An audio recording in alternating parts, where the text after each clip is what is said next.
Tunnel boring machine Srisailam ఎడమగట్టు కాలువ సొరంగ మార్గంలో ప్రమాదం తర్వాత ఈ పేరు బాగా వినిపిస్తోంది. సొరంగ మార్గాన్ని తవ్వేందుకు వినియోగించే ఈ యంత్రం ఎలా ఉంటుంది, ఎలా పనిచేస్తుంది, అందులో పనిచేసే ఇంజనీర్లు, ఆపరేటర్లు, రోజువారీ కూలీలు ఎలా చిక్కుకుపోయారనే చర్చ తీవ్రంగా నడుస్తోంది. అయితే ప్రమాదం జరగడానికి కంటే ముందు టీబీఎంకు సంబంధించిన విజువల్స్ను ఈటీవీ ప్రత్యేకంగా సేకరించింది. అందులో పనిచేస్తున్న ఇంజనీర్లు, ఆపరేటర్ల దృశ్యాలు సైతం ఉన్నాయి. ప్రమాదానికి కొన్ని రోజుల ముందు దృశ్యాలు ఇప్పుడు చూద్దాం.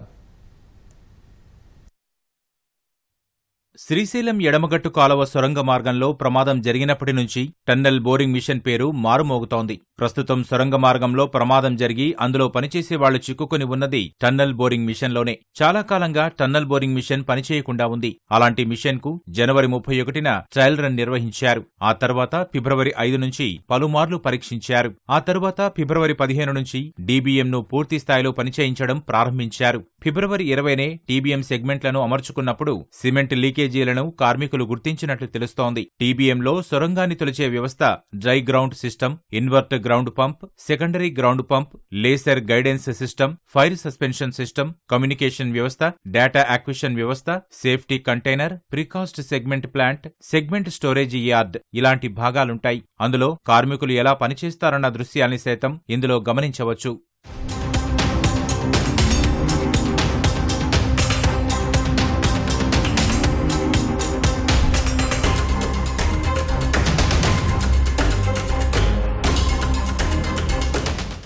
ప్రమాదం జరిగిన రోజు ఉదయం షిఫ్టులోనే వచ్చిన కార్మికుల్లో ఇద్దరు టీబీఎంకు ముందు భాగంలో, మరో ఇద్దరు కింద అంతస్తులో, కన్వేయర్ బెల్ట్ వద్ద కొందరు ఇలా పనిచేస్తున్నారని తెలుస్తోంది. కానీ సొరంగాన్ని తొలచే యంత్రం తనంతట తాను అమర్చుకునే సెగ్మెంట్లు ఒకేసారి కుప్పకూలిపోవడం, అందులోంచి భారీ ఎత్తున నీరు, బురద టీబీఎంలోకి చేరడంతో యంత్రం వెనుక భాగంలో ఉన్న కంటైనర్లు, పరికరాలు కొట్టుకుపోయినట్లు తెలుస్తోంది. ఈ నేపథ్యంలో ప్రమాదానికి ముందు టీబీఎం దృశ్యాలు ఆసక్తిగా మారాయి. టీబీఎం ముందు, వెనుక భాగం దృశ్యాలు కూడా మనం చూడొచ్చు.